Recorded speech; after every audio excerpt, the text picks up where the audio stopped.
Hi friends. இன்னைக்கு நாம பார்க்க போறது வந்து இதை உரிக்கிறத பத்தி தான். இதனால சூப்பரா இன்ட்ரெஸ்டிங்கா இருக்குது. நீங்க இதுவரை உங்க அம்மா ஹெல்ப் பண்ணிட்டு இது எப்படி உரிக்கணும்னு நாங்க சொல்ல போறோம்.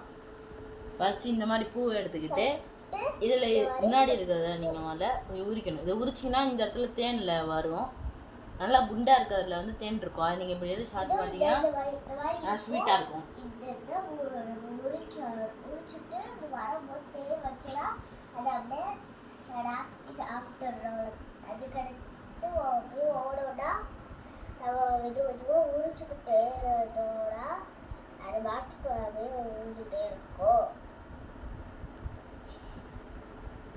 அடுத்து கீழே பிடிச்சிட்டு இந்த வேலை வந்து இங்கே குண்டா ஒன்று இருக்கும். அந்த காம்பு அதை பிடிச்சி இப்படி இழுத்தோட்டு கையில் வச்சுட்டு இப்படி பிடிச்சி இழுத்தோட இது ஈஸியாக வந்துடும். அதுக்கடுத்து இங்கே போட்டுடணும். அடுத்து திருப்பி அதே மாதிரி இதில் இருக்கும். அதெல்லாம் பிடிச்சி அதே மாதிரி இழுத்து போட்டுடணும். போட்டுட்டு அதுக்கப்புறமேட்டு அதை பூவை தனியாக இப்படி போட்டுக்கணும். Bye friends. இந்த மாதிரி நீங்களும் உங்க அம்மாவுக்கு ஹெல்ப் பண்ணுங்க friends. See you later. Bye.